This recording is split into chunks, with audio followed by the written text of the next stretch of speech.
Imagine करिए आपने सालों की मेहनत के बाद अपनी पहली कार खरीदी, एक बढ़िया सी एसयूवी। अब बहुत खुश हैं, लेकिन अगले ही दिन आपके नेबर एक लग्जरी बीएमडब्ल्यू घर लाते हैं। अचानक आपने जो नई कार खरीदी थी वो आपको छोटी लगने लगी। क्या आपने कभी सोचा कि इनफ यानी कि काफी कब होता है, या फिर हम एक ऐसी रेस भाग रहे हैं जिसका कोई फिनिशिंग पॉइंट ही नहीं है? तो साइकोलॉजी ऑफ मनी के चैप्टर 3 में ऑथर मॉर्गन हाउसल एक बहुत कड़वी बात कहते हैं।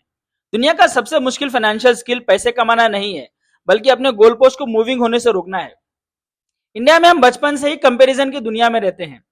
शर्मा जी के बेटे के मार्क्स हो या फिर किसी रिलेटिव के ग्रैंड वेडिंग हो, हम हमेशा दूसरों को देखकर अपनी सक्सेस को नापते हैं।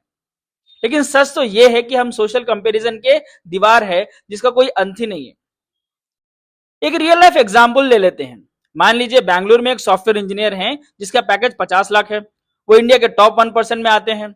उसका करियर सेट है, लेकिन वो अपने स्कूल के फ्रेंड को देखते हैं, अब दुबई में सेटल्ड है वो, और रोज इंस्टाग्राम पे एक लग्जरी लाइफ दिखाते हैं।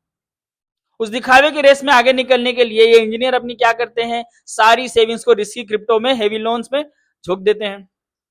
यहां वो सबसे बड़ी गलती कर रहे हैं।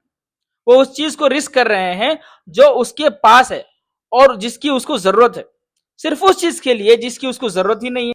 इस चैप्टर का मोरल सिंपल है। इनफ का मतलब ये नहीं कि आप गरीब रहें, इसका मतलब ये है कि जानना कि आपको कब रुकना है।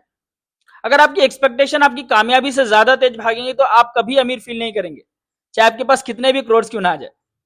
असली वेल्थ बैंक बैलेंस नहीं, बल्कि वो सुकून है जहां आपको कुछ किसी को प्रूव ना करना पड़े।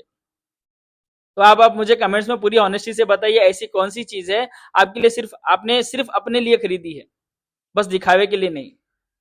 Thank you so much. अगर वीडियो अच्छा लगा तो शेयर कर देना।